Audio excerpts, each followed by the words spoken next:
Po paslaugos užsakymo yra pateikiama paslaugos apdorojimo informacija, būsena, paslaugos būklė, žingsniai, paslaugos teikimo eiga, užduotys, jei jų yra, bei pranešimai. Paslaugos žingsniai yra pažymimi priklausomai nuo to, kurioje paslaugos vykdymo vietoje dabar esate. Tik užpildžius paslaugą yra pažymimi žingsniai paslaugos užsakymas ir duomenų patikrinimas. Dabar esantis žingsnis yra žymimas mėlynai, o būsimi žingsniai pilkai. Paslaugos pranešimai yra pateikiami priklausomai nuo esamo žingsnio. Taip pat pranešimai yra siunčiami ir jūsų nurodytų elektroniniu paštu, jei profilio nustatymuose nenurodėte, kad nenorite gauti pranešimų į elektroninį paštą.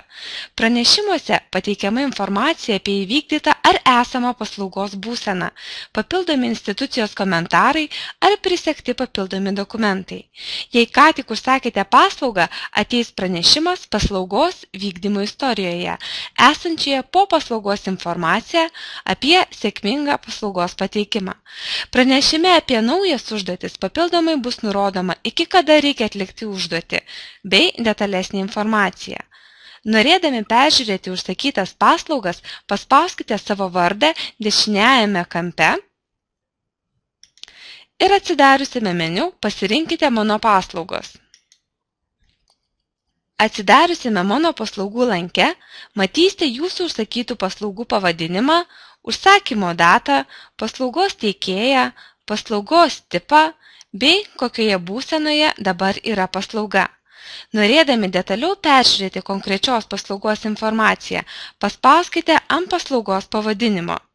Meniu punkte Kitos paslaugos yra rodomos paslaugos, kurių apmokėjimas yra priskirtas jums. Norėdami detaliau peržiūrėti konkrečios paslaugos informaciją, paspauskite ant paslaugos pavadinimo. Taip pat dar neįvykdytas paslaugas galite matyti skiltyje Nauji įvykiai.